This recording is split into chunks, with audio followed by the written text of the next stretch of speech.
Do do. How we doing today, people? Welcome to After the Cook. I hope you're doing fantastic.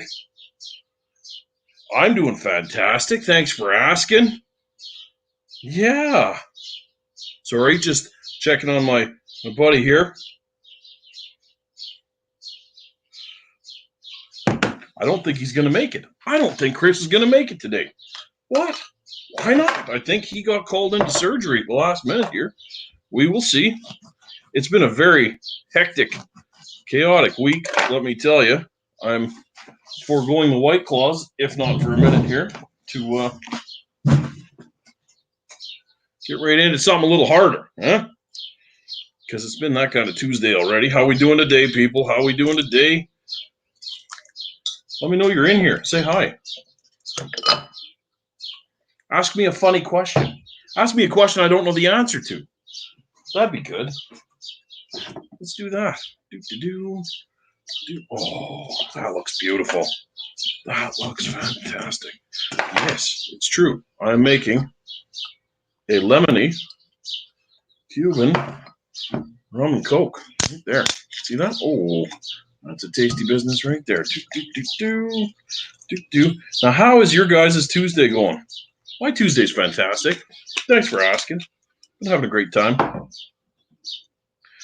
Is this thing on?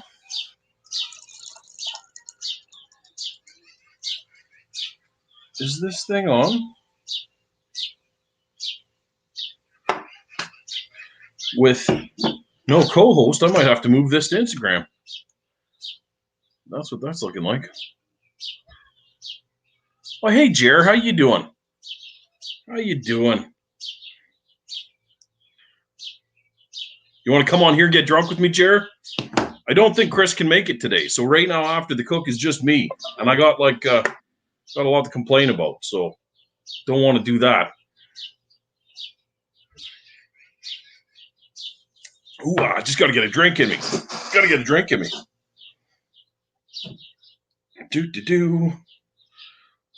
Yeah. So, how are we doing tonight? I hope everybody's fantastic. Hope you're having a fantastic Tuesday. Nice little Tuesday. I had a nice little Tuesday. Super tired. It's been a very hectic week. I'd like to talk to you all about hot sauce. What's your favorite hot sauce? I'm super pumped. Heartbeat Hot Sauce is coming out with a new hot sauce this week. They're dropping it on Thursday, and I'm very pumped to see what that is. Yeah, I don't know. Very pumped to see about that. What else is happening this week? Well, hi, Kimmy. How are you? Hello. Hello.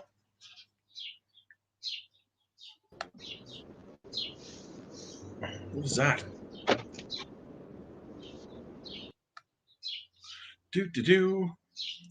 Well, that's good. Kimmy's good. I saw Jared added an Irishman to the Mafia. That's kind of funny. Didn't expect that to happen. Oh, there we go. Hey, buddy, how you doing? Oh, fantastic. Fantastic. So you're off to surgery now, are you? Yes, sir. There you go. That's life in the fast lane, eh? You know what? It keeps me out of trouble, I suppose. Yeah, I guess so, eh? I guess so. Oh. Oh, my goodness. I don't think, I'm just going to start off right away. I don't know if you touched on this. I don't think I've ever seen a 30-pound brisket. Well, I haven't got into it yet, but yeah, it's a great big silly brisket, man. It's the size of my egg table diagonally. So I saw that. Yeah, like it's big. And then you put your little bear paw in the picture for scale, and I'm like, is that your hand or is that Emily's hand? Yeah, Lord. Yeah, it's pretty crazy, man. That is a monster. So it must have been a hell of a day. Yeah, it's been a crazy day.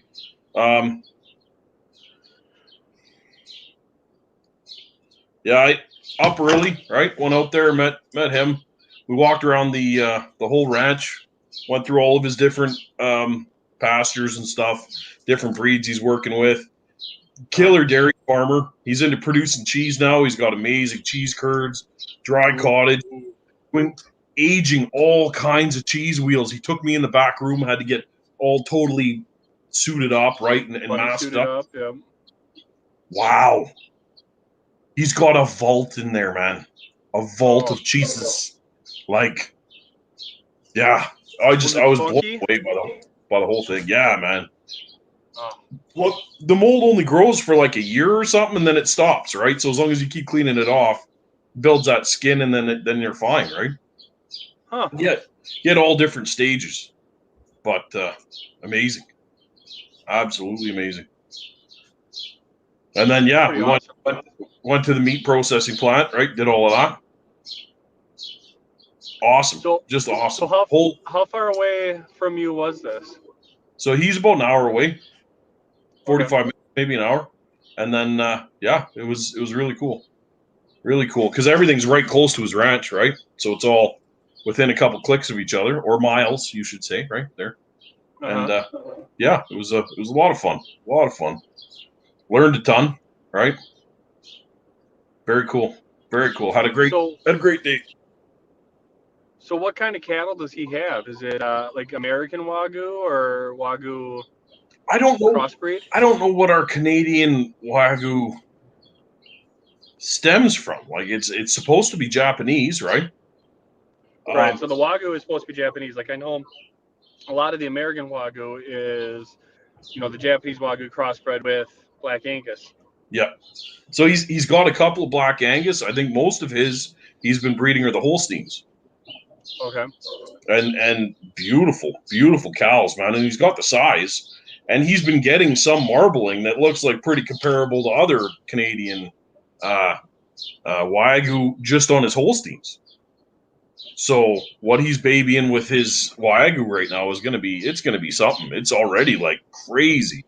And he's in all the big restaurants and stuff. He's definitely carving out a name for himself. So that's fantastic. Yeah. So, I don't know. It's been a good day. So you got to actually go see the processing of it too, huh? Yep. Yeah, we went in there. Whole carcasses on the hook. They've been hanging for like a month or so. And then they broke down a couple while I was there. Vacuum sealing, wrapping. Just crazy, man. To see what goes into those tomahawks. Oh. Wait until you see it. Oh. Because there's a lot of places that, I shouldn't say a lot of places, but there's, at least locally, so, looking at some of the like local butcher shops and farmers around here, they don't do the tomahawk ribeyes because for them, they're wasting the plate ribs. Yeah. Oh, man. So they were showing me a couple of steaks where when you get into those style of steaks, you're giving up whole roasts on the back end of those cuts, right? It's just like a porterhouse. A porterhouse, you're blowing 2 roasts to take a good porterhouse out of there, right? Which makes sense. It's really, really cool. So to see how you pick and choose, and that kind of sets your price point too, right? So so that's pretty. And the porterhouse is one that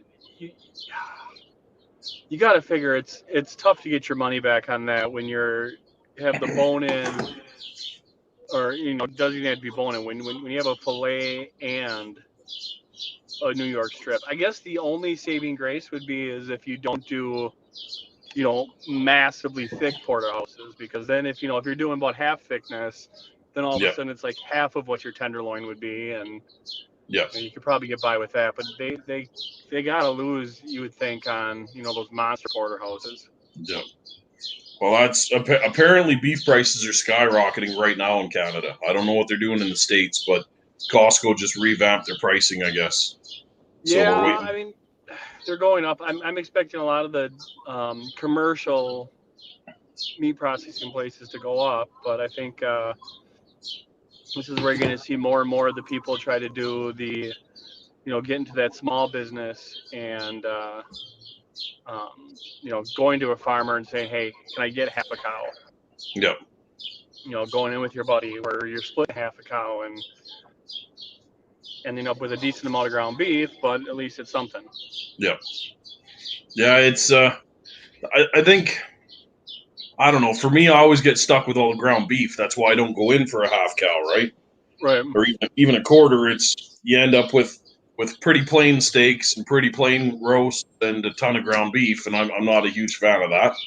And if you're Right. dealing with anything fancier than that, you're paying extra, right? That's the way it goes. So Yeah, there's only so many burgers, tacos, and chili you can make. yeah, that's. Oh, there's my brother-in-law, Kyle. I need a brother-in-law that hunts wagyu. That's what I need. If I walked into your garage and you had a few steer hung up there, it'd be a different story, bud. That'd be yeah, yeah. It's pretty cool. It was pretty cool breaking down a whole animal hanging off the hook, right? And watching all the different. He ripped out picanha, did tri-tip, did the tomahawks, beautiful short ribs. Denver did a couple flat irons, all kinds of different stuff, right? It was really cool. Really cool. How did he keep his flat irons? Did he keep them as like the whole big flat irons, or did he cut those down into steaks too? I don't know, about that long. It was pretty decent size. He didn't chop it up. Yeah. He left it like a nice. tiny brisket. Yeah. It's seeing them break down the sirloin primal would be pretty cool, just because there's a lot of, when people just hear sirloin, they don't think of all the actual steaks that you get out of a sirloin, which a lot of them are ones that, the grilling community or barbecue community really likes. You get your picanha, you get your tri-tip, that's all from that, sirloin primal. That, what do they do with the rest of the top sirloin? Does he leave it whole? Does he trim that down into steaks a little bit further? That's one of those primals that, you could spend a lot of time just on that cut itself. Yeah. Oh yeah. Yeah, it's pretty wild. And I definitely now I'm understanding the pricing a whole lot more. But what'd you get up to for National Bourbon Day? You go out on a bender or what? I wish I did. I did not actually. Sad to say, I did not partake. But I kind of live in the philosophy that you just live every day like it's National Bourbon Day. Oh yeah. Yeah, it's and it's frowned upon. Oh, I hear that, man. I hear that. I had texted Jared to see if he wanted to come on as a backup, but he's ignoring me now. So, yeah, yeah. It's always he's probably putting on pants. Yeah, that's exactly what he's doing. Put on pants, and finding his rib commander hat. But you don't need pants. You don't need pants you on don't here. need pants. You just need a shirt, Chair. Yeah, that's the one. Yeah, it's I don't know. Next week we'll have a guest for sure. We'll have a guest on here. We got to do it. Just been so crazy busy, people. I'm terribly sorry. It's been a zoo for both of us. Just slammed. This is actually my last call day of the month, so I'm good after this. So I will not be caught up next month or next week. Nice. Kids soccer's on Mondays and Wednesdays, so there you go. Yeah, I'm good to go. Awesome. Yeah, I've kind of been building my life around this just for fun. And that's the thing, right? The wife is like, well, I understand your show is important. I'm like, yes, it's not getting drunk and smoking cigars. It's the show. I really need this time to do this with Chris. It's very important. It's yeah. Quit staring at me from the window, right? That's the yeah. This it helps. You wouldn't believe how many people have messaged me just to say, like, I really like this Tuesday thing. It's a nice little break for the week, right? So it's cool that people watching. Yeah, I mean it's a nice way for us to break it up too. My wife likes it because it gives her a night that she can guilt-free go and work on her hobbies too and not have to feel bad about it. So yep. Yeah, it's a good thing. So yes, this is not a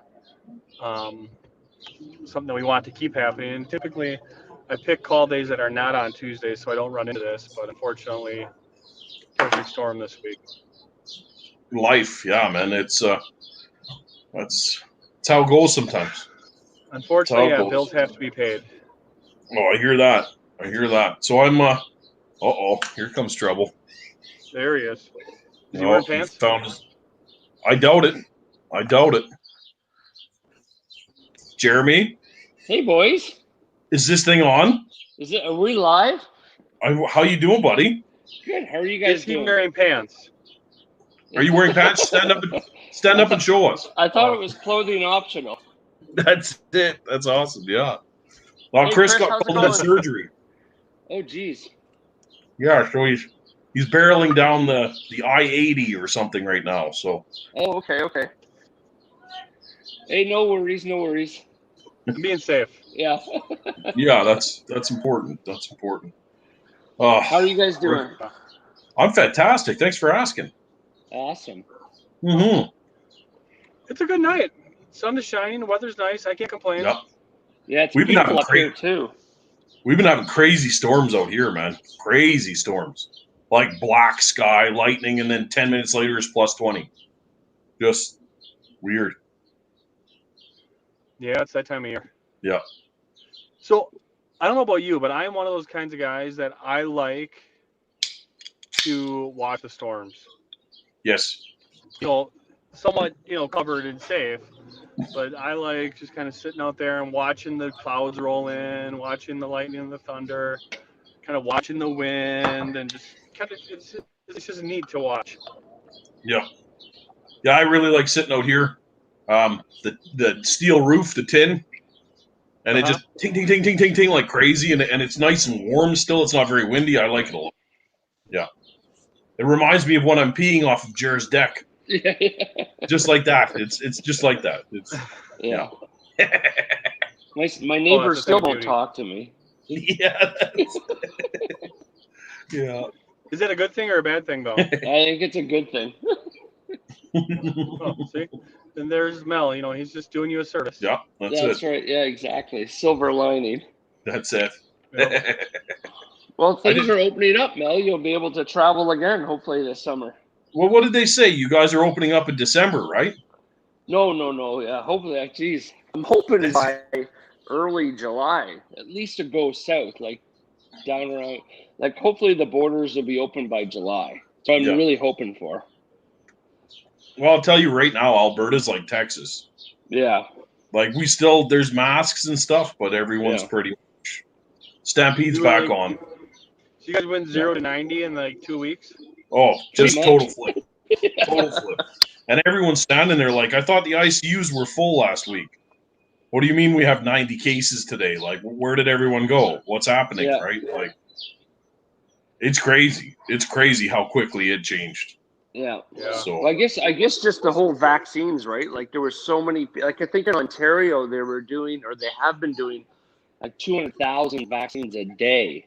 yeah. So, it works. It's a proven. If you get it in your arm, you're going to stay safe for the most part. So, Alberta is doing a vaccine lottery right now, okay. where if you get the vaccine, you put your name in. If you get both, you put your name in. You can win up to 2 different lotteries for $1 million. Well, that's all So right. there's Washington State, so the state of Washington, not Washington, D.C., Washington State is doing joints for jabs.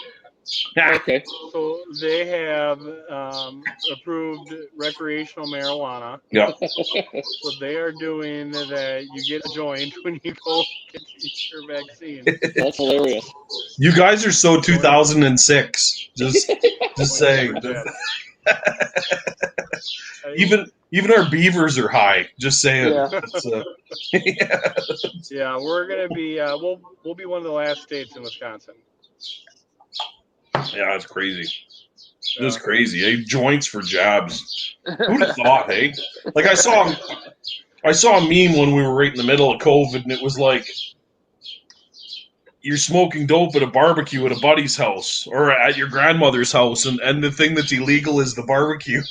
And I was like, that's pretty crazy. Or being That's at your grandma's house. Yeah. Mhm. Yeah, exactly. Yeah, it's pretty cool. We got Bubba out of the old folks' home. Auntie Wendy brought her over, and that was I nice. saw Sat that. on the deck with her. She had the 95. whole- She got to hold Scarlett. Yep. Yeah, she got both her jabs and all of that. So, yeah, That's pretty awesome. Yeah, it was a big deal. It was a big deal. And she So straight. did you cook for Baba, or did Baba cook for you? Oh no, I cooked some mushroom caps, and we had some beer corn, and just random things. We had a beautiful charcuterie board with so some of the boys at work, they went out to Riley, Alberta, and there's a new store. It's not new, but it's new to me. Ukrainian sausage place. Oh, cool. So they went and stopped there and brought me a couple rings of sausage. So I was like, this is amazing. So of course Bubba's here. I gave Bubba a piece of this sausage. She tastes it. She's like, this is not Stanici's, like the Mondera sausage, which is world renowned, right? She's like, this is not Mondera sausage, but it's close. It's really close. And I'm like, well, trust me, that's as good as you could make it. You could make a commercial out of that. Like that's, yeah. Bubba approved. It's crazy to think that like all of those families and all of those years still producing the exact quality of sausage. It's awesome. Yeah, the consistency, right? Year over year and decade. It's just that recipe that probably a handful of them know, but it's been passed down generation by generation. Chris, did you just cause an accident? Me? No, I just badged into the parking lot. Okay. Is this where you let us go or what? Yeah, I think it's illegal for me to bring you guys into the OR. I was going to say, as long as it's not awesome. A vasectomy or something. You know what would be great is if we did this and I was trimming a brisket and you were doing what you were doing, and that'd be hilarious. Yeah. Yeah, I think that'd be frowned upon. Yeah, I think you're right. So, yeah, unfortunately, gentlemen, this is where I leave you. Jer, I wish I could talk longer, but thanks for entertaining the masses for us tonight. Oh, no worries, no worries. Happy to fill in. Have a safe one. Beautiful, Chris. You guys be well. We'll see you. Yeah. Okay, bye. Don't take it out on your patient. What do you say, Mel? Not much, Jared. Not much. How you doing? I'm doing fantastic. You look fantastic. Just like that, eh? I got the hockey hair going, so. Oh, there you go. Yeah. Sporting the hockey do. How about them Habs, eh? Oh, I was talking to a guy today from work. He was down in Vegas, and he was laughing about, oh, yeah, you're from Canada, Montreal, the Vegas Knights. I said, yeah, but the funny thing is, there's more Canadians playing on the Vegas team than there is on the Montreal team, which is hilarious. Yeah, I believe that 100%, man. I believe, you know what? And I hate saying this. Canadians don't get mad at me, but Vegas is a pretty sweet team. Yeah. Oh, yeah. And they've got a huge following too, right? So. Yeah. Oh, man. Yeah, that's awesome. I would love to go to Vegas to watch a hockey game. Yeah, you would do well in Vegas. I'm not. I don't know. Lisa said I could go now. I think she's trying to get rid of me, but yeah. Yeah. Well, For a couple years, I wasn't allowed. Lift the quarantine, right? So. Mm-hmm. Yeah, I'd love that. There's a couple of places I really want to hit as soon as I can travel. Yeah. Which hopefully is soon, man. Hopefully is really. I think so. Like I've been watching the news and that they're talking about opening the border, which would be great for non-essential travel, and I think there's definitely a pent-up demand. Like I was reading in the newspaper, online this morning, like even from a credit card company that I work for, like we're back to pre-COVID spend on travel in the U.S. So U.S. card holders are back spending as much as they did in basically March of 2019. So it just proves the fact that people, hopefully through COVID, have been able to save up some money, and now and you see it, right? Like in Ontario last Friday, they opened up like basically non-essential businesses. So before it was curbside, all that stuff. So now you can actually go into the stores. And they're saying 15% capacity, but I got to tell you, I was in a few stores, and there was no way it was near 15. It was probably 50 to 60% capacity. And, people, you can tell, people are just out there wanting to just get out of the house, spend some money. They don't necessarily need to go spend 2 hours wandering around a Canadian Tire or a Home Depot, but they are, I think, just to get out of the house. So yeah, exactly. It's tough, man. I don't know that I'll be able to throttle back at this.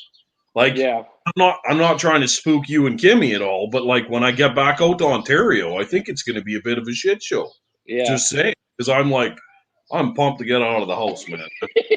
Yeah, that's first thing I need you to do is take me all the way down to Coop's office. Yeah, where's Because I Coop? gotta have a talk with Coop when I get. That'll be the first thing, and then I don't know after that. Go visit Uncle Ted, right? Yep. Ted's waiting for you. Hopefully, we do another one of those shindigs, man. That'd be awesome. Well, we talked about it. I saw Ted about a week ago. I was by the restaurant, and I mentioned that you and I had been talking, and he's like, "Yeah, we'll do it up. So let's get it organized." So yeah, that's wicked, man. Yep. Yeah. I'm pumped. I got a gig booked for Canada Day. Okay. But it's not on Canada Day. It's Canada Day weekend, right? So right. So I'm pumped to do something like that. But it's things are slowly. Yeah. Everyone's cautiously doing some stuff. So yeah, I'm excited. I think the big telltale will be now that things are starting to open up, at least in Ontario. Like as long as we don't see the numbers go up drastically, say in the next 2 weeks. Yeah, I think we'll be fine. People it's their confidence will be back. Like I was saying earlier, with the vaccine rates, I think they're saying over 70% of Ontario has their first shot. I forget the number for the second shot, but they're shortening the windows too. So originally, Kimmy and I got ours in middle of April, the first shot, and they scheduled us for 16 weeks out, so middle of August, and then I just got an email on the weekend saying that it's been shortened from 16. It went from 16 to 12, and now it's down to 8 weeks. Okay. So as long as the vaccines are available, which they should be, if they're bringing them in as much as they say they are, the government, the feds, then we should have vaccines. Hopefully, even myself, like by the end of June, early July, and that'll be good to get the second one done. Yep. And I see online that a lot of my friends are starting to say, "Okay, got my second shot." So it's happening. So that's good. What works for me really well is if you just call and tell them that you're John Candy's nephew. Yeah. And then they say, "Oh, you're a Canadian treasure. Can you please get your butt in here right now?" Yeah. And then you say, like, "I'm drinking and barbecuing," and they're like, "That's okay. Bring your beer in here. It's just calm down." And that's because I'm not going to lie to you, Jerry. I got my second jab already. I'm good. I'm in it to win it, babe. That's you're all set. Mm-hmm. So. Yeah, no, it's good. It's good to see the numbers come down, and it's just people's, comfort level. Like, like you guys, we were uber sensitive, uber careful about what we did, what we didn't do. Didn't have anybody over the house. And, last week we had a couple. It was just nice. We had a couple sets of friends just over, hanging out in the backyard, fire up the grill, have a couple drinks, and the first time you do it, you almost feel like you're breaking the law because you haven't done it in so long. And it's nice to have just that social interaction, right? So no, exactly. I haven't had people here in 2 years. Yeah. So it was so nice to have people here. Yeah. Yeah, it's a good time. I too, like, you have to follow the laws. Yeah. For sure. The problem is that I'm a social butterfly. Yeah. Right? Yeah. If you're a social, and likewise, like if you're a social creature like us, there's only so many Zoom meetings. There's only so many, get-togethers you can do online. It's just, it seems cool at the beginning. Oh yeah, I get to do like Zoom, or there was another app that my buddies were all on at the beginning, House Party or something it was called. And okay, Friday night we're all gonna get on there. We're gonna drink beer, tell stories, but that's cool for like the first month or so, and then after that, it's kind of like, all right, you need that human interactions, right? So yeah, well, I think that's a big part of why me and Chris started this whole Tuesday after the cook thing was for that reason. Like, you need to just have a few drinks and chill out. Like, this has definitely helped, and like, we've had our moments on here too, right? Like, it's definitely something that's needed, and I don't think this is going to go away. But no, I'm interested to see how many things change when people go back to work. Yeah. when like normal life comes back. Yeah. I'm interested to see, like, I don't know. It's a hard thing to explain, but like so many people are out there right now becoming barbecue superstars, Yeah. right? And Yeah. like, do they go back to work now, or do they all buy food trucks? Yeah. Yeah. I'm quite curious to see how this plays out, right?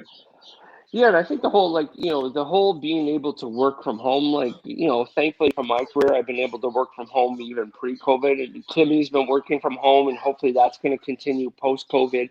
But you're right, like there's businesses are going to want people in the office. Like if you look at major cities like Edmonton, Calgary, Toronto, and their downtown core, like there's huge buildings with massive vacancies right now, and companies, the big banks or whoever's occupying this office space in these major buildings is they can't, maybe they can get out of some of their leases or whatever, or downsize, but companies generally are going to want people back in the office. And to your point, having the freedom of being able to put a brisket on at 6 a.m. and do your work and kind of keep an eye on it, it's going to be gone again, right? So, I think I've definitely noticed that as well on social media, particularly Instagram. Is there's been a huge influx in backyard grillers, right? And from all shapes and sizes, and which is cool because you see it, you see a lot more people interacting, posting, and things like that, but. Yeah, it'll be interesting what happens, 6 months from now when people are having to go back into the office and don't necessarily have those freedoms or the time to do it. So, hopefully there'll be a continuation of a lot of the stuff going on. But nope, there's Noam. Hey Noam, how you doing, buddy? I got one for Noam. Noam, figure out how far you are away from where Buddha just moved, because I have a sneaky feeling that my first break out of the kennel here is going to be Florida. So I might shoot down there like a Scud missile. I got to get that gator cook in. I can't stop thinking about it, man. Like I'm willing to go down there for a weekend just to get that alligator cook in. Yeah. It's well, Noam's in a great spot. So Noam, before I knew Noam, just before COVID, Kimmy and I and my nephew were down in Miami for a week, and we were really close to where Noam was, where Captain Ron was. I wish I had connected Ross, all those guys, right? All down in Florida. It would have been great to see some of those guys, but Noam and I have a shared interest in a really great Greek restaurant right on South Beach, Santoro. So if you do happen to get down there, you got to check this place out. It's honestly probably the best Greek food I've had ever, and it's just the whole atmosphere. You're right on South Beach. Great scenery, great food, and they love Canadians. So well, it's a fun city. Me and Noam have to go downtown wherever in Florida to a food truck, and we're gonna roll up in the middle of that, and we're gonna like climb on that food truck. And we're gonna shoot our own music video, and it's gonna happen 100%. I hope that he lines up a car with hydraulics as soon as I get there. Like that's, oh buddy, I have so many visions of this in my head that it's going to be just epic. Like, I can't wait. Well, Noam and I are going to do a music video, so if you want to get in on that. Mm-hmm. See? Exactly. The yacht and the food truck. That's the one, yeah. Boats and hose. Yeah. Prestige. Worldwide. That's it, yeah. Oh, man. Yeah, and if anybody's listening, I'm looking for sponsors and not AA sponsors, actually money sponsors to get me down to see Noam and drink my face off. That's what. Well, there's some good tequila down there too, I heard. Oh, buddy. That's what I need is bail money. That's what I need right there. Yeah, hashtag send bail money. Yeah, that's. So what are you drinking tonight? Diet Coke? I am drinking Club Havana 7. Oh, nice. Which goes quite nice with my Monte Cristo. I think you left the bottle of that stuff here, didn't you? Maybe. I don't know. If I did, get into it. Yeah. No. I'm saving it. It's all put to the side. You sure? Like you saved my tomahawk? The tomahawk, maybe. The tomahawk didn't last a week. So. Yeah. I think you left on the Tuesday, and Thursday night's dinner was your tomahawk. That's awesome. So I love it. I love it. Yeah, man. So, anything new happening? Tell people about the Mafia. I have to go let Elvis out because I can hear him yelling. Yeah. No, I'm just mixing a drink here, so bear with me. But this is good. So, see, we got quite a few people on tonight. That's awesome. So, Gnome's here, Tuna, Kev's here. Hey guys, thanks for joining. Darren, I saw he popped in here. That's awesome. Oh, Moose is there. Hey, Luke, how you doing, buddy? Good to see you. Let me it's hard here to, Mill's got this mastered. It's hard to see the chat and talk at the same time. Maybe it's just the way I got it set up, but it's like two separate pieces of technology here. But yeah, so sorry, I'm just mixing a quick Caesar here. I've just got a few Matt and Steve's hot and spicy. Oh, you slippery bugger! They're still hard to find out here, man. Are they? Yeah, I don't know. I think they're starting to get harder here because we had friends over on Sunday, and my buddy's wife was like, "I've been looking all over for them. I want to try them," and I stockpiled them when they first came in. So I got a couple of cases of them on tap, but so I'm doing okay. I haven't had to replenish yet, but I heard they're starting to get a little bit. I guess it's the summer, like nice weather. Matt and Steve have done a terrific job at advertising, brand managing, and messaging out there, and they're doing a lot on social media. So I think they're starting to really pick up steam across Canada, especially in Ontario. But it's a great product, and I enjoy it. And it's simple, it's easy, it tastes good, and it's easy to crack a Caesar, pour it into a cup. I've got to get you some of this stuff too. It's their pickle brine. It's awesome. Oh, so it's a spicy pickle brine. So you just pour your Caesar, you top a little bit of that on top, and it takes the Caesar to the next level. But see, if I had even just a splash of that, I'd be drinking that straight. Yeah, congrats, Gabe. That's awesome. Yeah, Tyson that's cool. is massive. Yeah. That's a good achievement, man. Noam, you got some beautiful kids, man. You're doing a good job over there. I met them. I met the whole crew. They came out for Oktoberfest. Well, that's awesome. Out of nowhere, I get this tap on the shoulder. I turn around. I think it's like a young Elvis Presley. It's Noam and his beautiful wife and the two boys, like right there. I'm like, holy shit, this is. Yeah. Oh, and he brought me some gloves. Those gloves. Yeah. Trompo King gloves, man. That is one product that I like. No joke, right? Stacks up better than any other brand you've ever had. Like you can hold red hot coals, no big deal. That's the only thing they don't stand up to is Elvis. But they're not made for Elvis. They're made for fire. That's that's it. Well, it was funny. Like I've been rocking the Trombo King on the egg since almost day one. So I remember with Dixon's in Toronto here, I think they brought in like the first 100 shipped to Canada or something. And I remember talking to Rob at Dixon's, and he's like, "Oh yeah, we're getting this cool thing in, and you could do things stacked meat and all this." And I'm like, "I'll take it. Like, call me." Like, and he literally called me and said, "All right, they're in stock here. Come get one." And I drove in, got one at the store. So it's the original square. It's the OG Trombo King, and man, it's awesome. Like we use it religiously. So probably at least once a week minimum. And and then when Noam and the team came out with all the different spices, so like the shawarma, hero.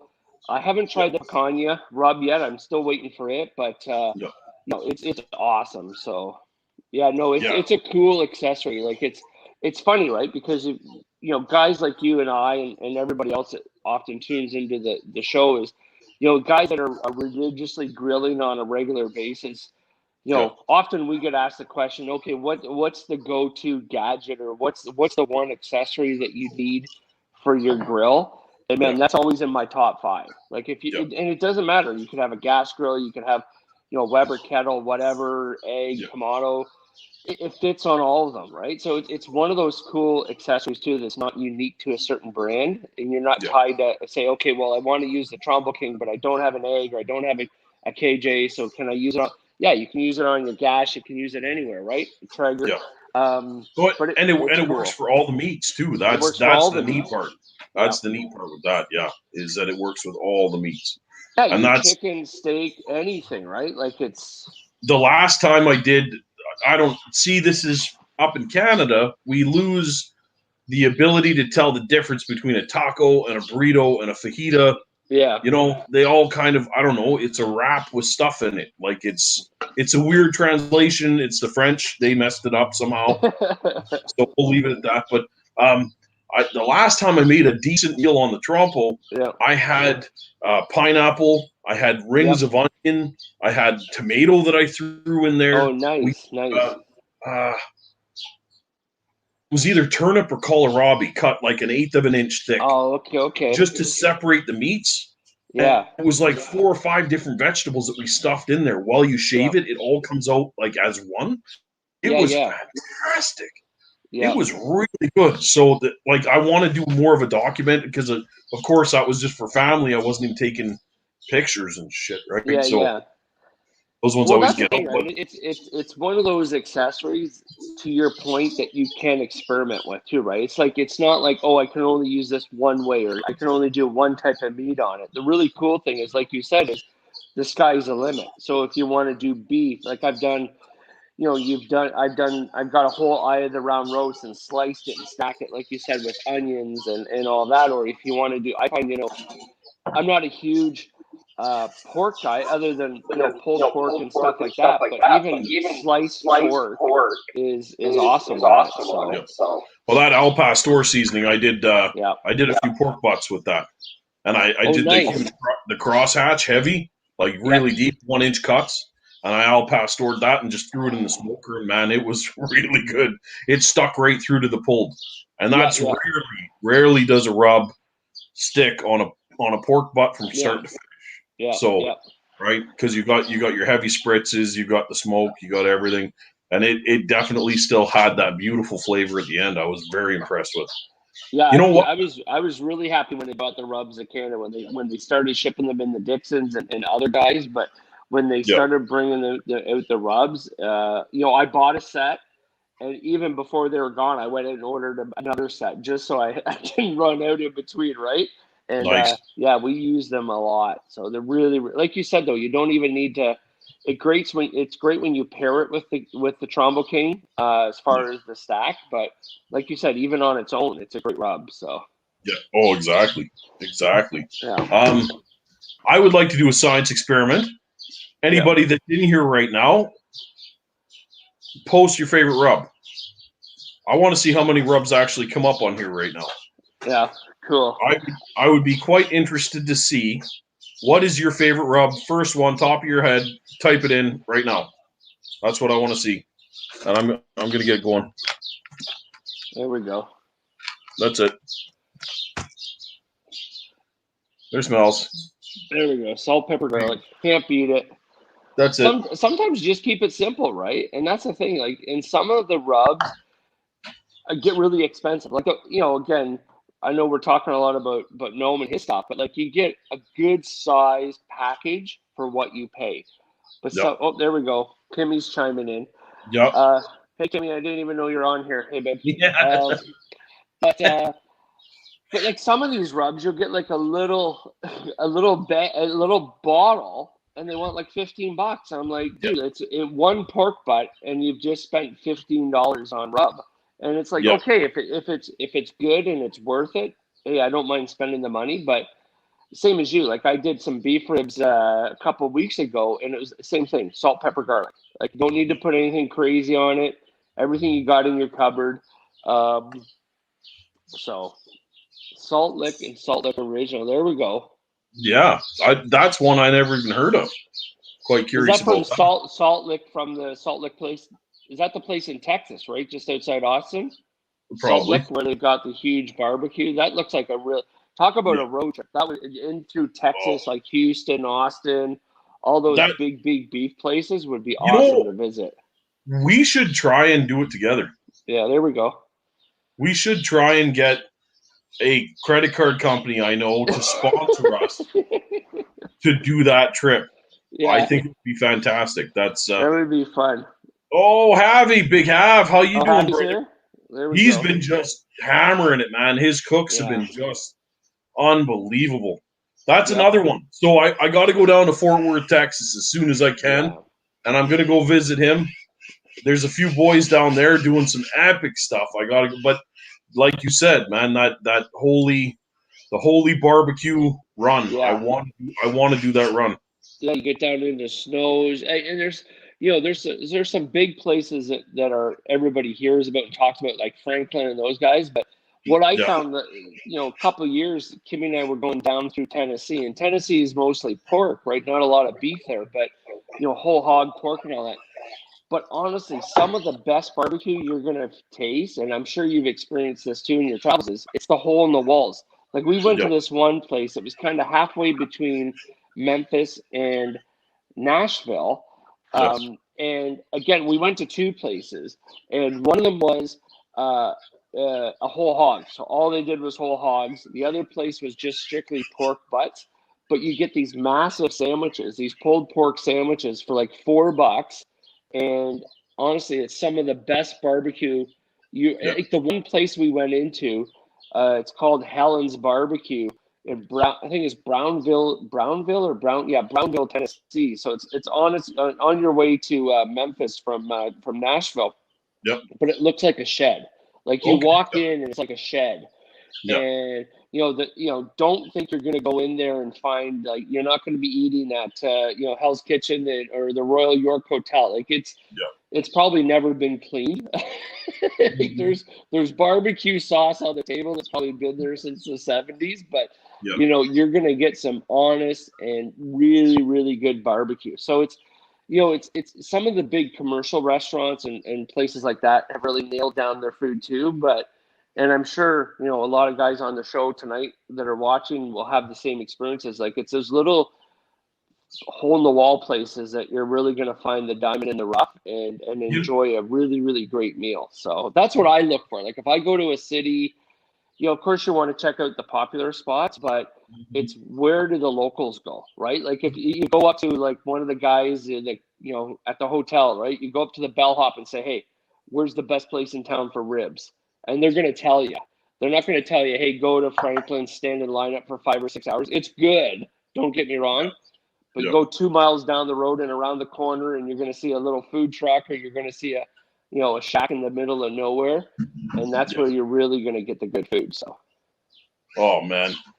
I have to shake my finger at a few of you on here because those hole in the wall barbecue joints that you guys absolutely love. Yeah. Y'all were complaining when they were Chinese food places. Just saying. Because in Mel's experience, those dirty little weird places, hole in the wall, mom and pop places, have the best Chinese food. Yeah. It is, and you've always had people that would stiff upper lip them. Amazing Chinese food, though. Amazing. And that's the one thing. Like, I get it. I get that you have to be legal. You have to, but at the same time,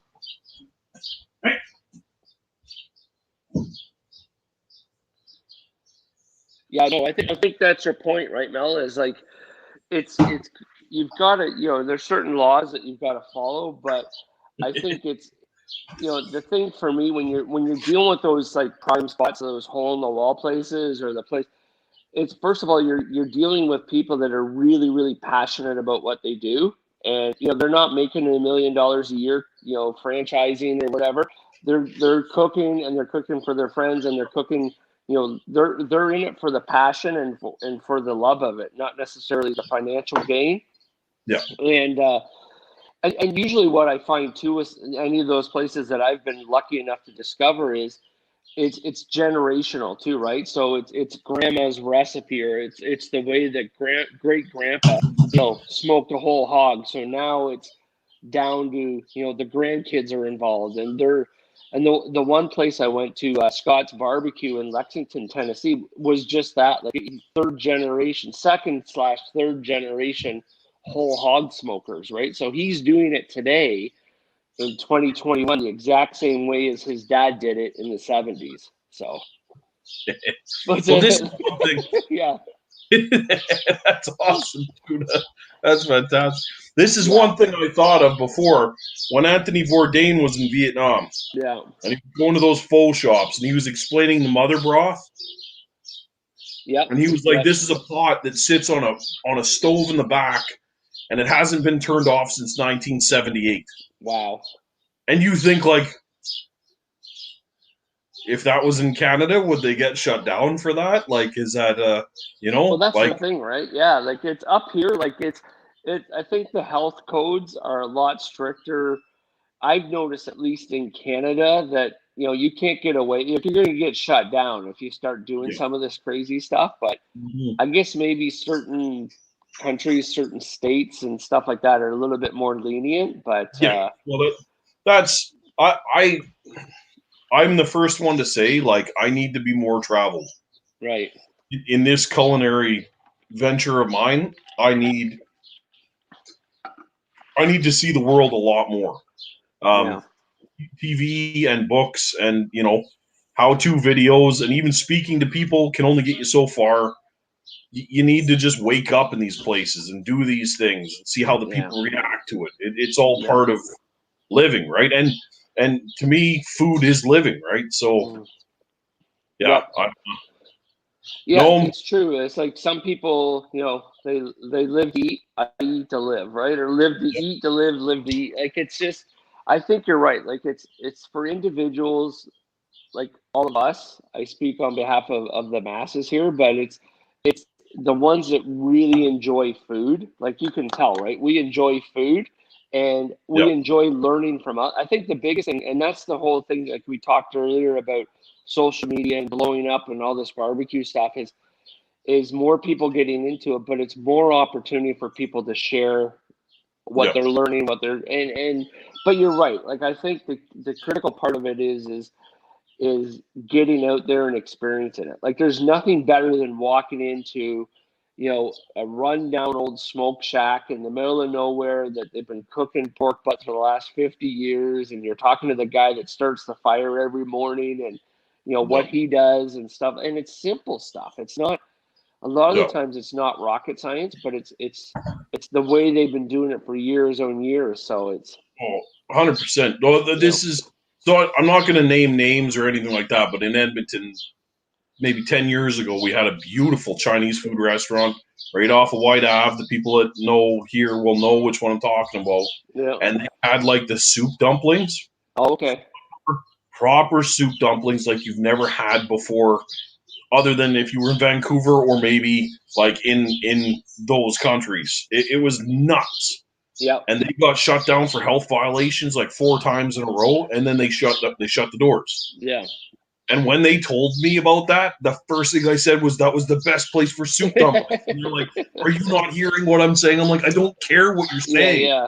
That was the best place for the soup dumplings. Like it was, Yeah. yeah. It is what it is, man. It's yeah. I don't know. Getting into doing gigs now Yeah. and like small catering events and stuff. I'm definitely tightening up a lot of what I have to do and getting the courses I need to getting the tickets I need to get. Yeah. It's a big eye opener to the other end of things, the expensive side of that kind of stuff, and I get it. I totally get it. And I knew it was there anyway. But Yeah. like Luke, if Luke's still on, he just set up a food trailer, man. I He's saw doing that. That's amazing. stuff like Yeah. it's awesome when you can go legitimate with this kind of stuff. Break out of the backyard and get into Yeah. some real stuff. But for me, like I still got to get down to the States. Yeah. Well, there's so much down there, right? Like it's like you said, like it's fascinating how far the Canadian market has come from a barbecue perspective in the last 10 years. Like, when I first got my egg 12 years ago and, I was on YouTube, everything was US, everything. Like you couldn't find anything in Canada. Now there's still, obviously a huge piece of it is US based, but you're seeing a lot of major Canadian guys coming up and killing it, right? And And that's the thing. So you're right. I think a lot of it is I would love to do like I would just love to spend like 3 weeks in the States and just do a whole barbecue tour, like and just it's a road trip, right? You Yeah. go to the Carolinas and you experience the Carolinas and in through Tennessee and down into Texas, and you'd probably come back 25 pounds heavier, but it would be an experience for sure. Yeah. And you would learn, and that's the people. And sorry, you're learning, but you're also meeting people too, right? And what I found the most interesting, and I think that the best part about this whole barbecue thing for me is you're just meeting people that are like-minded and as passionate about it as you are, and not willing to hold secrets, right? Like we've all run into people where it's like, oh, this is the family secret and I can't give it out, blah, blah, blah. It's like, come on, that's bullshit, right? Like if you've got something, share it, right? Because, there we go. Yep. And that ties into what you're saying. I have to say, like I've been cooking picanha heavy for a couple years. I've really been like dredging the coals with these picanhas, bringing everybody out of the woodwork, right? And I've had so many people tag me, like my first picanha after I saw, Darkside's 87th picanha, I thought I would try it. I've had so many people from Argentina and Brazil reach out to me with these cooks that I keep doing, and they keep like giving me all these neat pointers. Marinating flank steaks in milk, like weird stuff that we never think about. Serving the matambre cold. Yeah, it's like a ham, like it's like a Christmas ham, but it's you'd never get that unless you were there. Yeah, and this is offering like an olive branch to kind of mix the two, get into it. But like it's still a bucket list for me, getting down to Argentina and seeing those coals, those fires, the pampas, the way that they're supposed to be. Like I am dying to do it. It's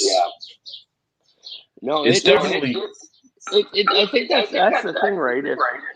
If the barbecue is like it's your ticket to travel, right? Like it's no matter where you go, you're gonna find people that love to grill and love to smoke and love to barbecue, and it's that instant connection, right? So and it's like a family. It really is like a barbecue family. So you've got a commonality with people that you've never met before, and you're able to sit down and break bread and share recipes. And I think social media is a platform for that, but like you said, there's nothing like getting out there and doing it in person.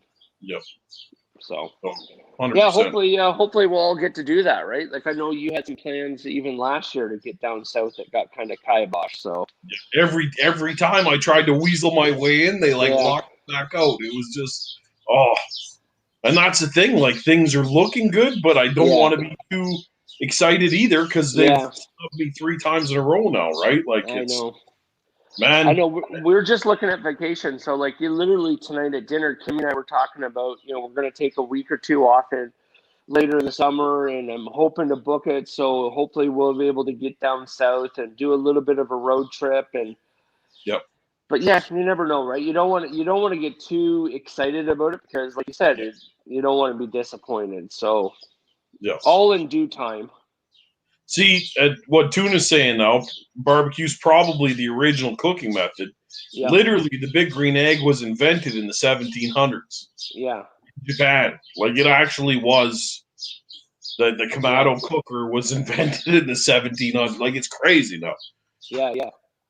Kev, you don't want me on your doorstep. Ask here. Kev, be careful what you ask for. Once you get the genie out of the bourbon bottle, baby, he's hard to get back on the couch. Let me tell you. But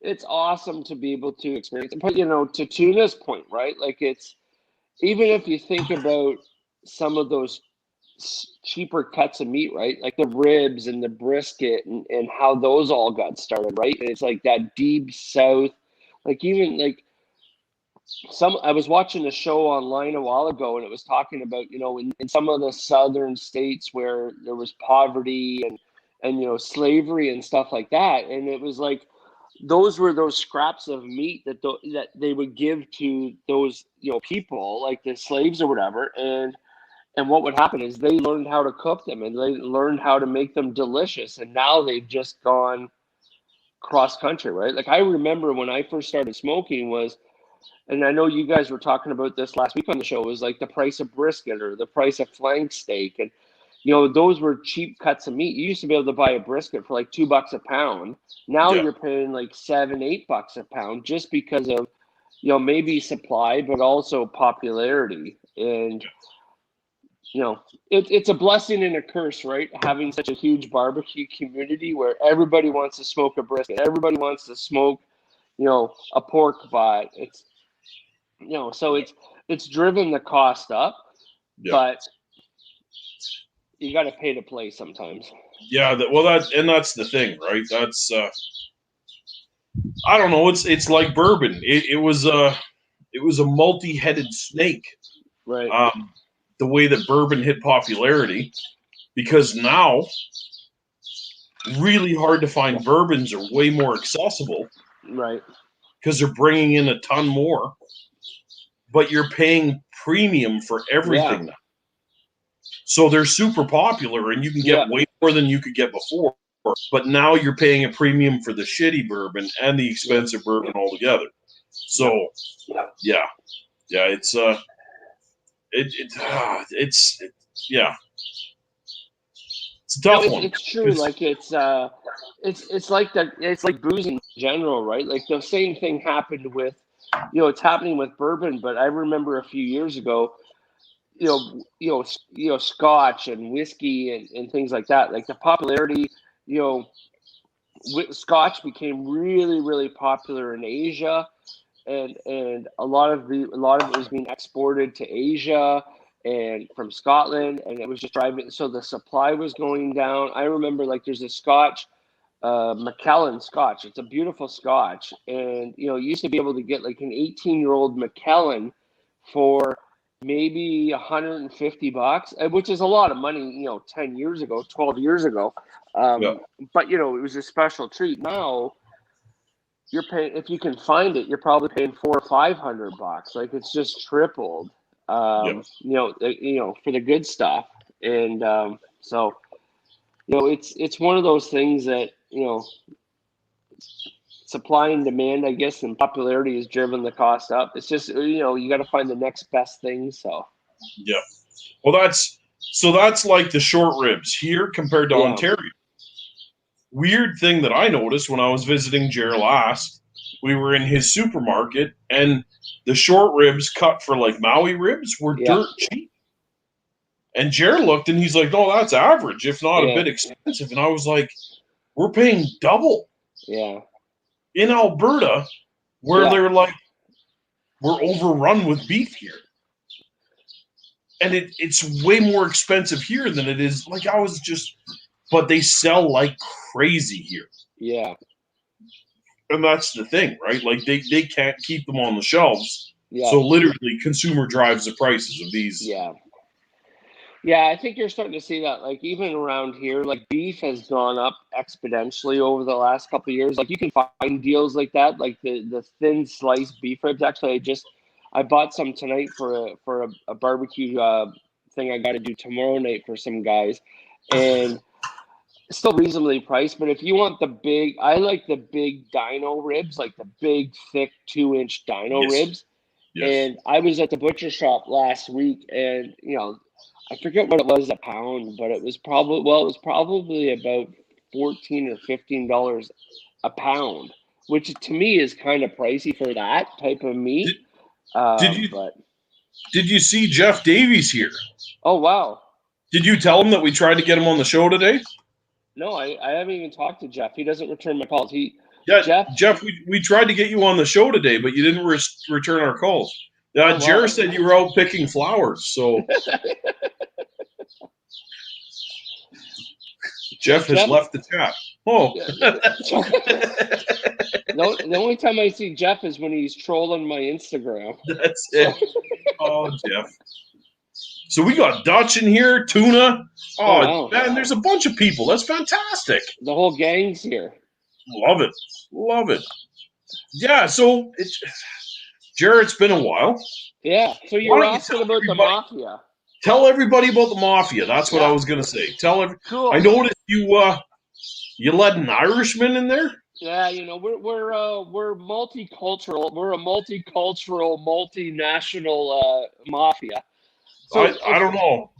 I'd suggest you revisit the Irishman. Just saying. I don't know. Well, I don't know. We may need to do a couple of car bombs, right? So you got to have people in for their expertise. But that's it. yeah, no, it's cool. Like, so the Canadian barbecue mafia. So it had started. Its foundation started a few years ago when we did a barbecue competition. We went into it. We were known as the Canadian Barbecue. A few of us.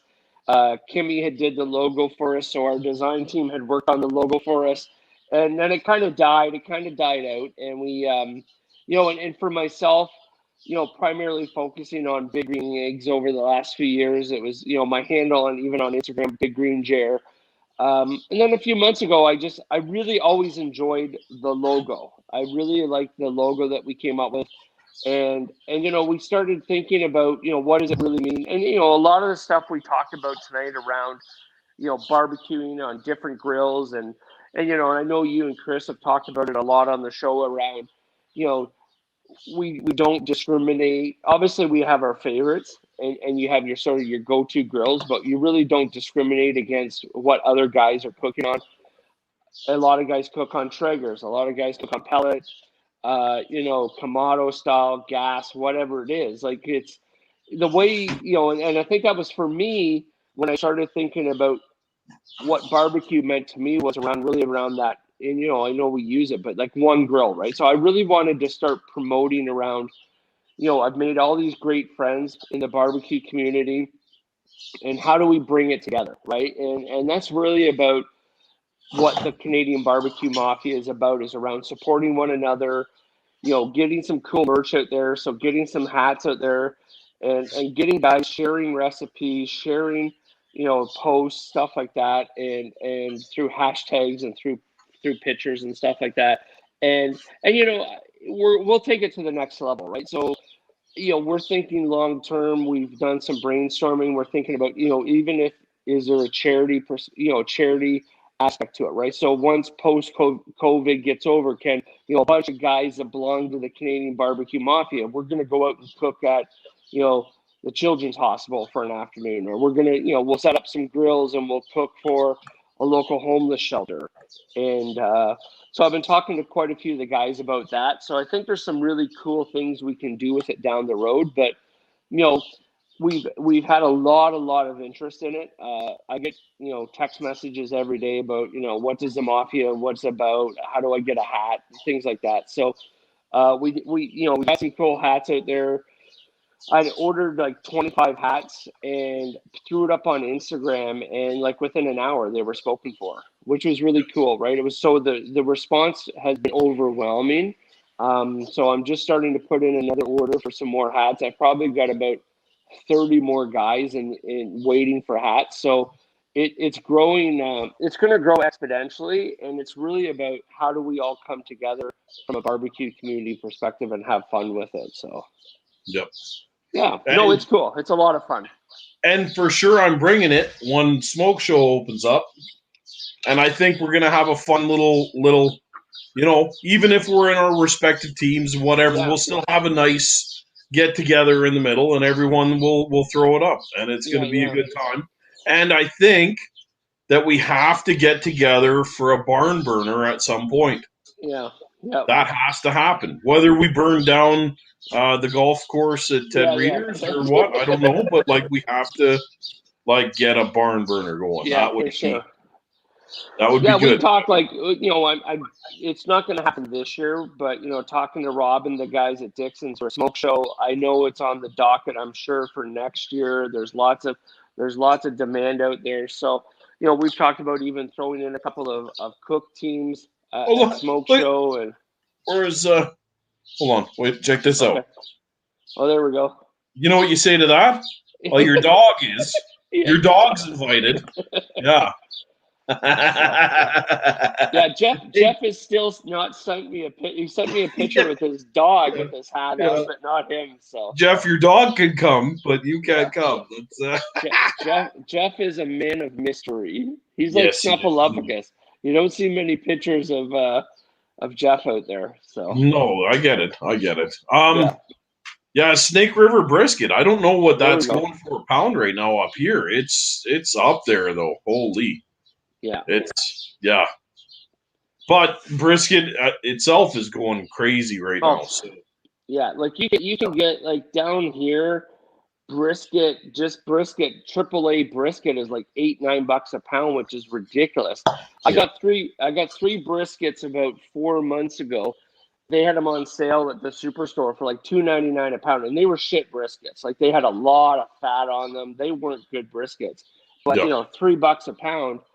I brought 2 of them home, trimmed them up, ground them up into hamburger right away. I smoked the other one. It wasn't bad. You had to trim a lot of fat off it. I have to say with that, I hit a couple of Costco briskets last month, and they were almost more fatty than the ones I got from Sobeys. At $2.99 a pound. Yeah, it's crazy. So like the COVID briskets from Sobeys, but here again, I think it's subject to who has surplus of brisket and has to dump it. Yeah. The restaurants were still closed. They couldn't vent them, so they had to dump them retail. Yeah. And sometimes they were choice. They were good brisket. They just were not spoken for, and they had to dump them. Yeah. But like Costco goes through tons of briskets, and they had some really fatty, like prime briskets. Man, I was not impressed at all for what I was paying for those. Yeah, so, sometimes it's better depending on what you're using it for. Like if you're just going to do like a hot and fast. I did 2 briskets a couple of weeks ago because I wasn't really worried about. I wanted good quality briskets, but if you're paying like $4 or $5 a pound or something like that, I think I ended up. There was. Where did I get? Yeah, they were about $5 a pound. I got them, but like. If I'm going to pay $8 or $9 a brisket, I'm going to go to a really reputable butcher shop. We've got a couple of them in town, but go to a really reputable butcher and say, all right, give me a good brisket, right? Yeah. Like if you're having a party or you're doing catering or something like that, you want to be careful what you're cooking and showing and sharing, but it's like steak, right? You want to cook a good steak. You can go buy like a $9.99 a pound steak, but that's what you're buying, right? So I happen to have just come into a 30-pound brisket off my Wagyu Holstein steer that was on the hook today. Wow! So pretty happy about that. What a fantastic day I had. So what's the plan with that? You're going to age it? No. Next weekend. I'll smoke it next weekend. I am on the fence. I'm going to throw a poll up on Instagram. It's either going to go on the 2XL or it's going to go on Elvira. Yeah. I'm not quite sure yet which way I'm going to go. I might even do it on the old Darth Angus, the burner, right? But it is literally the size of my egg table diagonally.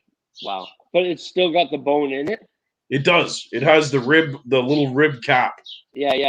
At the bottom of the brisket. So it's literally like longer than this. Wow. Yeah. And, solid. Yeah. And it's a beautifully marbled Wagyu. Wow. The fat cap, Jer, when they were cutting the fat cap and I held a piece in my hand, and it was like I was playing with frozen butter. Yeah. It was just so nice and clean and pure. And right away, I was like, the tallow that's coming off of this brisket alone, dripping pans everywhere. That's, wow. For this brisket, the tin pans, spare no expense, Jer. Spare no expense. So you're going to cook, 30 pounds, dude, that's going to take 18 hours. For sure, 18 hours. Minimum, 18 to 20 hours. Wow. Yeah. Yeah, but you're gonna have to do the 2XL or like you said, stack up the or Darth Angus. That's Well, here's the weird thing. I got to run this new wood up. I got a new wood supplier. Yeah. And I ran it up in the Darth Angus area. Did a couple of briskets last weekend, which turned out quite nice. But I would like to do it one more time before I do this Canada Day event. So, yeah, wood is the biggest thing, man. Yeah. Wood and cigars. I wish I had a friend in Ontario that could hook me up with cigars. But and wood's pretty good out here too. Yeah, exactly. Yeah, it's such a tough game out here. I've got a garage full of wood. So now it's funny. I had a buddy. Oh man, I don't do I don't do big cooks like with like Elvira and that. Eventually, I want to get a stick burner like that. But so I'm doing stuff on the egg. I'm doing stuff that way. But one of my buddies was able to, he cut down a cherry tree. It was 100-year-old cherry tree up at his cottage, and he had to get rid of the wood. So I took it. He's given me another batch of the same wood. But so I smoke a lot with, supplement the charcoal with cherry, apple, those types of woods. But yeah, I've got a wood guy here too. That he's mostly maple, some hickory, some oak, but a lot of maple. So if I'm burning stuff in the pizza oven, like cooking pies and stuff like that, I'll use his wood, and it's nice and dry. But yeah, I hear you. Like it gets expensive, like especially if you've got something like Elvira where you're throwing a lot of wood in it to keep it going. Yeah, you need to get a good wood supplier. Hey, Kimmy, you hear that? Throwing a lot of wood in it to keep it going. Constantly throwing the wood at it just to appease it. It's crazy. It's yeah, man. It's she's hungry. There's no lying, man. She is hungry. And that 3/8 steel, it heats up real nice, but it cools off pretty quick with a wind change. Yeah. And when it's the size of a garage, it cools off quick and takes forever to heat back up, man. So, yeah. Ethan, I'm hoping next weekend is my plan. That'd be cool. That's what I didn't know that this weekend was Father's Day. So, right. That means I'm a little bit busy this weekend, I guess. So, yeah. Don't you always get nervous around Father's Day too? Well, you never know what's going to pop up, Jer. Yeah. The doorbell rings and Mel's hiding in the basement. For an alley cat like myself, we don't open a lot of parcels. We don't do a lot of, that's that whole ancestry.ca screws out, right? Yeah. I think you're my dad. Yeah, last time I was in Ontario was 9 months ago or so. Yeah, exactly. Yeah, there's. Lisa's checking my emails for me. She's yeah, that's fantastic. It was funny, and I remember in high school, funny story. My brother thought he got his girl pregnant, so he phoned my 90-year-old grandfather. This is a small town, northern Ontario. Phones my grandpa and says, "Hey, Grandpa," he goes, "I think I got my girlfriend pregnant. What should I do?" Right? And my grandpa, 90 years old in his prime of his life, says, "Well, I think you better lay low for a while." It's like, well, there's only 12,000 people in this town. I don't know how low you can lay low, but I thought that was pretty. Looking back on it, that was pretty funny advice coming from a 90-year-old, right? That's hilarious. Yeah. Oh man, that's a good one. No, it's funny, right? Like you were talking about these barbecues and these epic cooks and all that. And that's the thing. I think because we've been home so much through COVID, and we're running out of things to cook, right? Like it's only so many times you can. There's only so many pork butts you can cook. There's only so many steaks you can cook. It's trying to find, those interesting cooks. Not only for yourself, but to be able to share out to the folks too, right? So we're always looking for that next big cook. But that sounds awesome. A 30-pound brisket, that's crazy. It's gonna be nuts, man. It's gonna be crazy. And his beef is second to none already. I'm honored that he was, because he had all of the cuts of this beef already spoken for. Yeah. when they were breaking it down, and then he was kind of making some exceptions for me while we were going through it, right? And Yeah. it really was an eye-opener for me, that picturesque tomahawk with the 3-foot rib. That tomahawk with this steak that's maybe this big, right, 3 inches thick, that's almost a roast. But when you put that bone on it, Yep. it took you losing 3 or 4 other cuts Yeah. to sell you that tomahawk. Yep. Well, you're going to have to pay those ends back. Yeah, somewhere. Someone's paying for that meat. That's it. So now I understand. Yeah. His tomahawks, those big 3-foot long rib bone tomahawks, are going for $200 and $300. Wow. And they're sold before the animal's even into processing. And I was like, well, how much for a 3-bone roast? Like with the massive, crazy bones, right? Yeah. And he laughed. He's like, I can't even give them to you because there are people waiting for these steaks. Wow. And I was like, you have this put together really nicely. Like, this is impressive. This is because when I saw the tri-tip come out of there, and the butcher had cleaned it up real nice, and I saw the marbling just as he turned it. Right away, I was like, "Okay, how much do you want for that?" And he's like, "That's not for sale, man. That's going into somebody's that they've already paid like a ton up front months ago to get this box. Like, it's not." Yeah. And that's awesome. That's the neat part about this farm to table, getting to know your actual cattle, getting to know your farmer. Like, I can't stress this enough, man. Yeah. If you are as passionate as we are about what you're cooking, get into where it comes from. Yeah, that's cool. Oh, it's such a game changer, man. Yeah. And that's like me with the butchers. I'm always messing with the butchers, even my local boys and ladies, like Elise, right?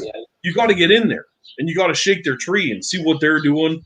Get in there and see, like, I love learning and seeing what goes into every single cut. It's I'm very fortunate that way, where I've become close friends with one particular butcher shop in town. I'll take you there next time you're here, but it's the same thing. It's like they've got a massive counter, tons of great meats, but when I go in there, it's always like, all right, what's hanging in the back? What have you got really cool in the back?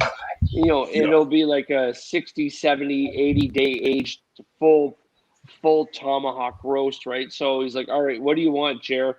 Okay, give me a tomahawk, or give me a couple of 30-ounce ribeyes off of that roast, and you're seeing them, right? And there's so much waste, right? You almost feel bad that there's so much waste, like, and they're not overcharging you, because that there's a lot of waste with that food, right? With the trimmings and stuff like that, but it is, like, to your point, it's really cool to see how that part is, how it comes from, fully dressed into, like, ready for the table. Yeah. No, exactly, man. That's yeah. No, I'm just reading up in the comments here. Oh, okay. I can't see them on my phone, but yeah, no, I saw Darnell was looking for 7-pound briskets. Oh, okay. Like, that's a reach up here. Even you can't. Yeah. There's small, crappy briskets, but they're not 7-pounders. They're still like 10-pounders, right? Yeah. It's hard to get a small one, like, unless they split it, right? Like, I know if you go to the butcher and say, okay, I want a 10-pound brisket or something, they're either going to cut off the point. They'll give you the flat. Yeah, they'll do a flat, right? Which I don't know. It's kind of nice to do it whole, right? But oh yeah, man. That's for me. That's the only way to do a brisket is a whole packer. Yeah. Done deal. Like, that's. Yeah. Yeah. Well, I think when you come down next, I'd like to do a whole hog. Like, I'll line up like a whole hog for us to do one day. Yep. And that would be fun. We'll throw it on the 2XL, and it'll be a 12 or 14-hour cook, so we'll stay well hydrated. But it'll be a fun cook. We'll have a few guys over. Maybe we'll take it over to Ted's or do it at Ted's place or something. But yeah, that would be fun to do a whole hog together. Oh, I would love that, Jer. Yeah. I would love that. Yeah. We should also do like a bikini car wash. Yeah. Yeah. Well, I think for There's charity, a ton of right? stuff. Like it's I've like, got so many ideas for things when we get together. I'm so excited about. That's yeah. Why well, didn't we go last fishing? year's wet T-shirt contest went over well. I've won a couple Yeah. of those already. Yeah. That's the, I but why dated didn't we go a fishing? girl one time. Her one boob was bigger than her other boob, so she went into a wet T-shirt contest. Yeah. She came first and third. That's yeah, that's fantastic. Great thing. I love it. I love it. Yeah, Oh. that's the charity. Yep. Uh-oh. Kimmy literally kicked Jeremy off of the internet right there. Just like that. That's how that happens. Darnell, I don't know what to tell you, man. That's are you looking for just flat briskets? No trim, no fat cap kind of thing, or what? I don't know. That's hold on. Oh, she let him back on. Yep, There we go. She let him back on. You have to apologize to everybody, and then yeah, sorry, pee break. yeah. No, So I was yeah. Darnell is looking for brisket flats. Oh, okay. He's looking to just pay for the brisket flat. That's what you'd get. Yeah, 7-pounder, you'd be getting the brisket flat. Yeah. Yeah, so just go to your local butcher, find a reputable butcher in your area, and just say, hey, you know what? This is what I'm looking for. Yeah. So. I need that fat cap, man. I need that fat cap. That's all part of the mystery of the brisket for me. That's well, especially I think the fat cap's cool if you're gonna do like burnt ends or something like that, right? If you want, I'm a fat brisket guy too. Like I love the point. I love the nice 1.5-inch slices. But when it comes to the cubed fat part, and so you throw it back on the grill for a little bit and do a burnt end, that's the money for me. Yep. Oh, buddy, that's the money for me too, pal. Yeah. That's I hope the government opens up for us, man. Yeah, I think so.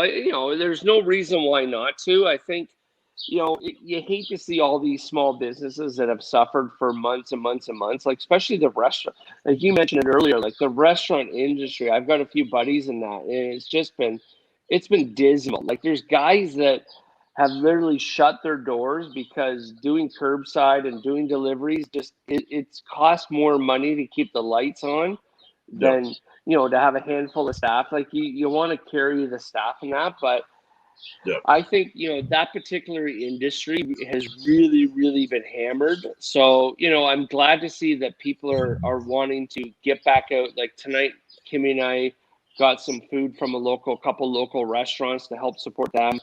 And, that's the thing, right, is if everybody can do their part.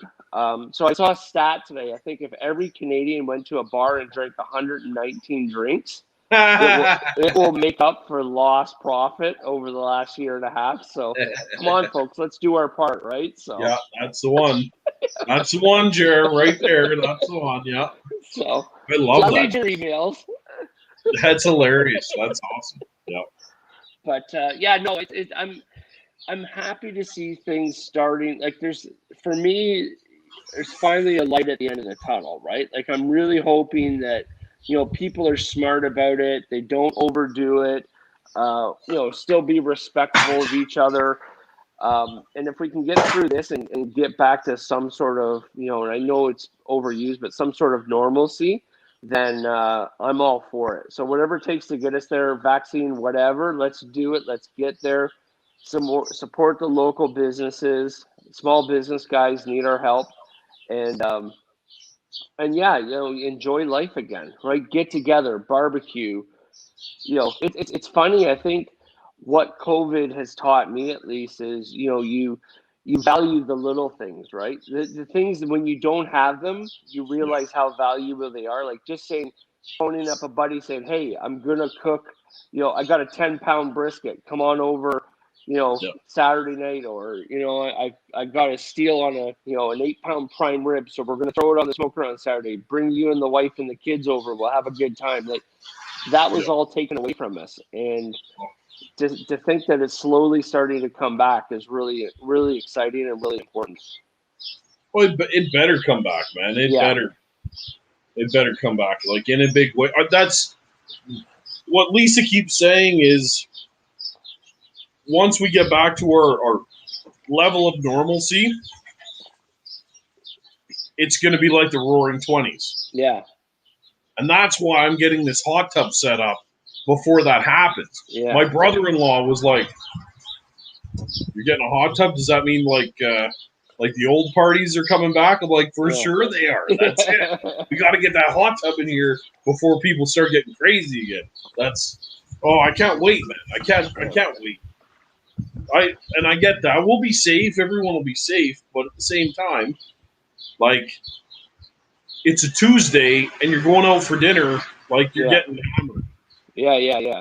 Right? And you're ordering that big steak and you're doing. That's how we have to play this. We have to. It's crazy because it's beautiful out right now. Yeah. But it also seems like there may be a tornado. Oh yeah. Like all of my trees are going sideways. It's insane. Yeah. But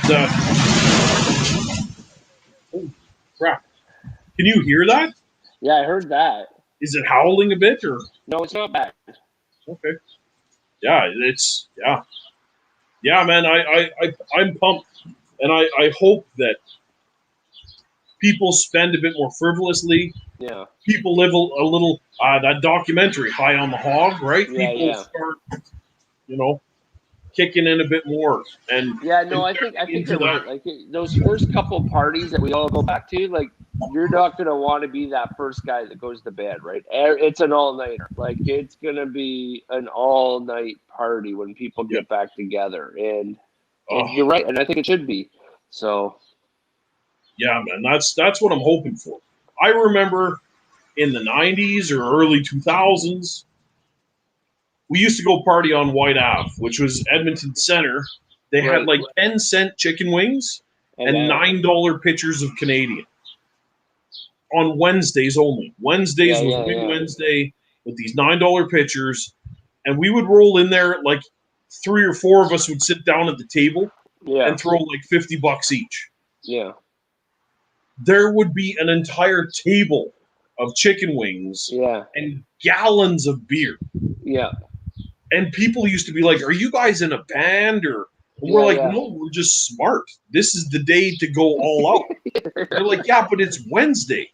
Yeah. Okay, but it's cheap wings and beer. Like, you have to outweigh your shit here and figure out, like, if there was a time to blow the bank, it's today. Like, that's oh man, it was so good.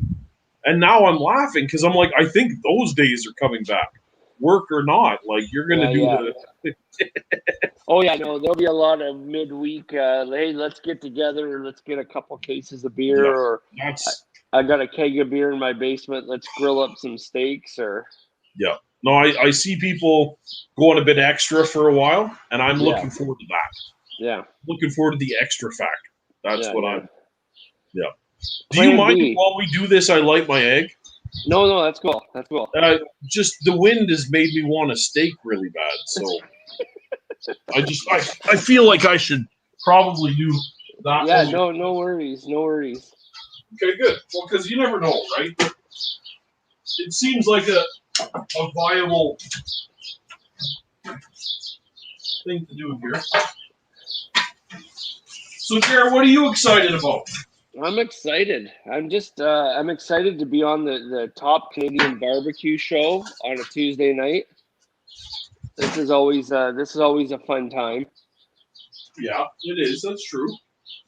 So I'm excited that Jeff has joined us. We've got Tornado.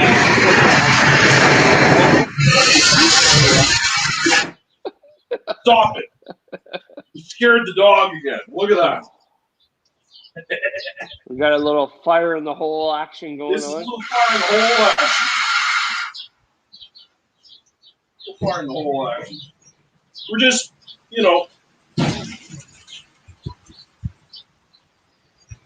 That's awesome. Elvis did not like that very much. No. Poor Elvis isn't going to like growing his hair all back again. But, oh, hey, you know what? He'll be cool for the summer at least. So for those of you who don't know, I light my stuff with a flamethrower. That's what I like to do. Yeah. Sometimes it could be big or it could be small, whatever. It's Yeah. a lot of fun though. Right? It's a lot of fun. Yeah, I know there's a ton of different methods out there on how to light the egg, but sort of taking your lead, I bought that Tiger torch and Yeah. hooked up to a 20-pound propane tank, and that thing is just a cat's meow. Jerry, you want to see? Like, this is the part no one ever gets to see, right? Ready? This is the behind the scenes.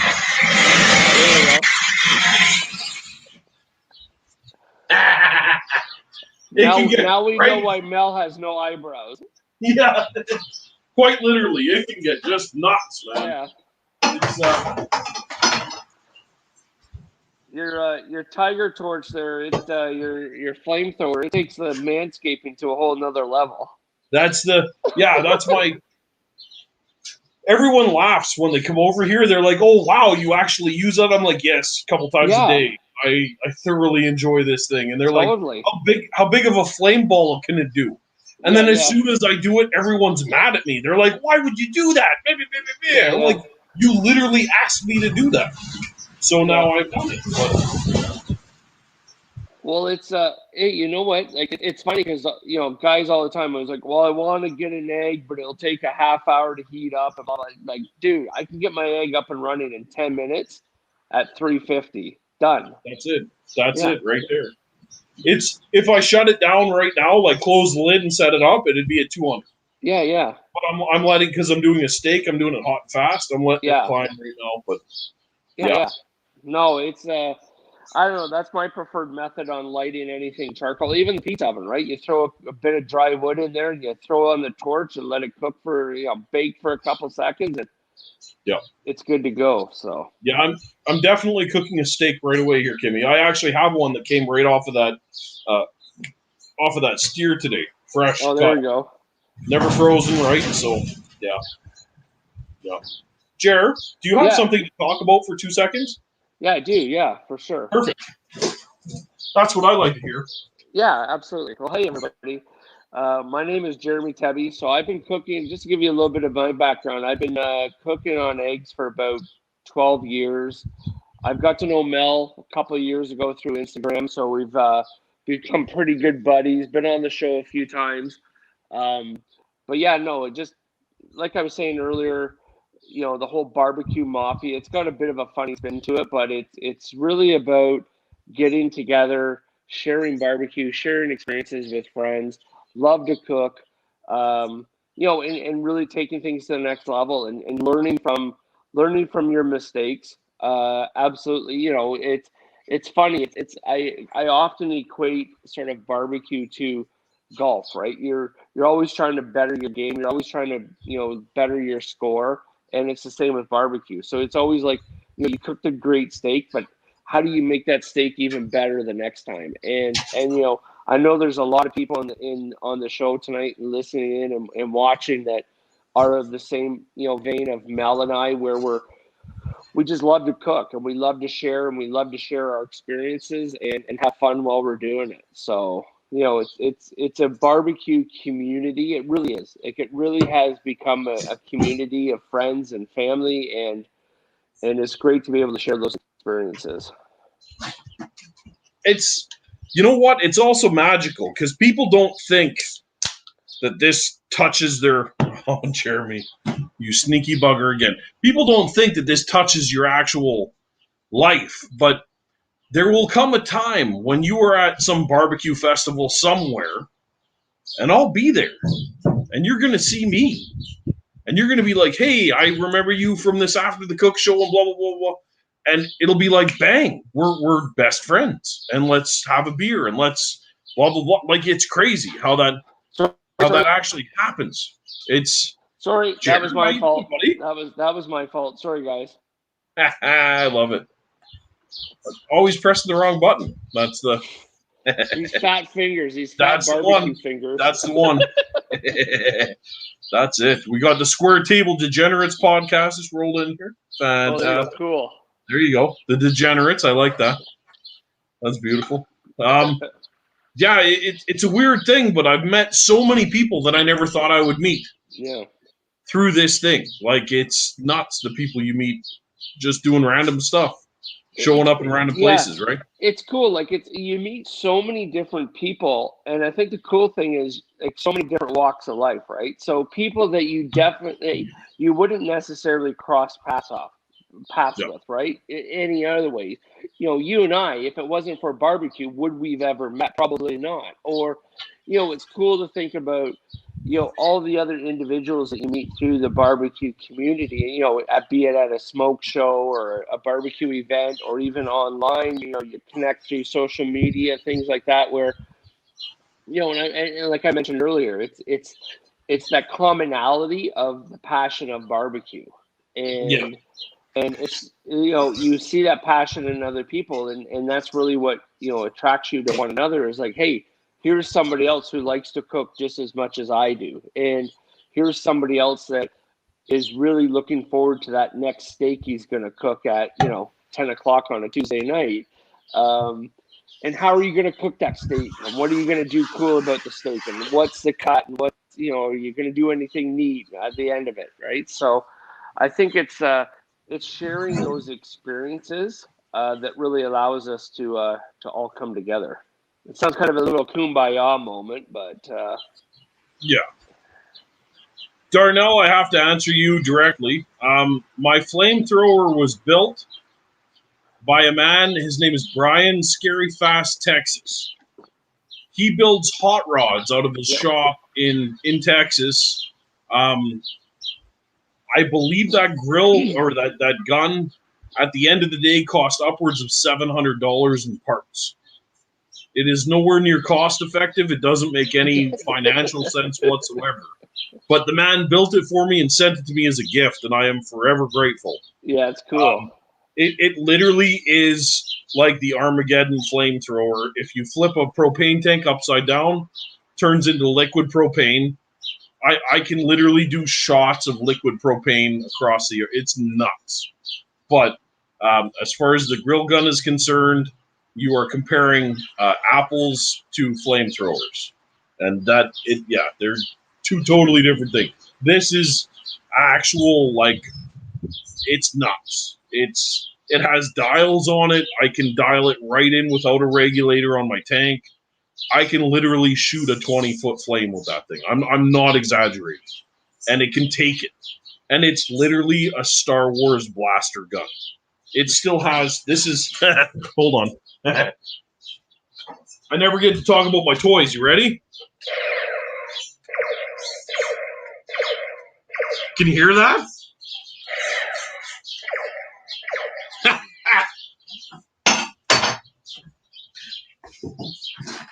It has freaking sound effects in it. That's how high-end that gun is, man. It's nuts. It's nuts. And that's what it took, was some crazy hot rod guy to make Mel a custom flamethrower and he's like, you know what? Cost is no object at this point. I just want you to have this badass piece of machinery, and there it is. Like, and Jerry, you've talked to the guy. He's he's over the top, man. He's over the top. Yeah, Brian is a great guy, but like you said, sorry, I cut it there for a second. I was plugging my phone in. He is a hot rod guy. Like you see the stuff he's building, like it's high end. So that was cool. That was really cool that got mailed out to you. And the trucks that he's making, the cars that he's making, end up in magazines. Yeah. And he took time out of his day to build me that. Like it's cool. Crazy. And he built it to blow a flame 20 feet across your yard, which is not something I should have. But I have it, so sucks, but it is what it is. That's But I think it's a one of a kind. Like I don't see any other ones. No, I even pitched it to him. I'm like, what do you want to do to, like, I know a few people with deep pockets would be willing to, and he's like, nah, man, it wasn't worth my time. I was super pumped to build you this one. I didn't want to make any more. Yeah, totally. What is Jared drinking? Oh, it's Caesars. Oh, is that Jeff? Oh, there you go. Yeah, Jeff. Jeff, yeah. He's one of my biggest fans, Jeff. I got to meet Jeff a few years ago. We did a little bit of a road trip to Quebec together. Nice. Super nice guy. Yeah, I was a little nervous about spending 3 or 4 hours in a car with him alone. But I had mace, I had some pepper spray, so if things got kind of weird, I felt protected that way. But he's a nice guy. He's harmless. He's got to come on the show one night. The three of us should do one of these together. He's got a lot of stories to share. I would love to just talk to Jeff, but he won't get over that damn flower post. Yeah, he loves microgreens. I know. Yeah, he's still really hard on me about and I'm sorry. There's nothing I can do. The guy's the top chef now. The guy's the top chef, and I'm just trying to take a poke at him about it. It's it is what it is. I'm just gonna stay here and cook my 30-pound briskets and just mind my own business. That's yeah. No, Jeff's a solid guy. He's a solid guy. I like him. I do hope we cook together soon. Yeah, well, hey, you know what? I invited you both out to Casa Barbecue here. Barbecue. Yes. We will get out on the Bada Bing patio, and we'll have a good time, and we'll have a lot of fun. I heard that bottom patio opened up. Did you put a hot tub down there, or what? Yeah, we're working on it. We're working on a hot tub, swimming pool, stuff like that. So yeah, that's what Mel needs. Just like tuna, Mel needs some water to be splashing around in every day. That's fantastic. At least get me a kiddie pool or something. Yeah, we'll get you something. You and the dog can play in the kiddie pool together. That's awesome, man. That's awesome. So right on, Jared. Well, it's got to be getting late over there, right? Yeah, we're about 10:45. So there you go. Yeah, you got a busy day of work tomorrow. Busy day tomorrow. I got a long commute, so. Yeah. Well, you got to make sure your wife gets out in traffic too, right? Yeah, exactly. We both have a long commute down the hall, so. That's it. That's what. Yeah. All right, brother. Well, thank you very much for saving the day today, eh? That's awesome. I'm always there for you, Mel. I've always got your six. Cheers, brother. Awesome. Mafia out. Awesome. All right, thanks for joining, everybody. We had a lot of fun. Have a great night, everybody. Okay, take care.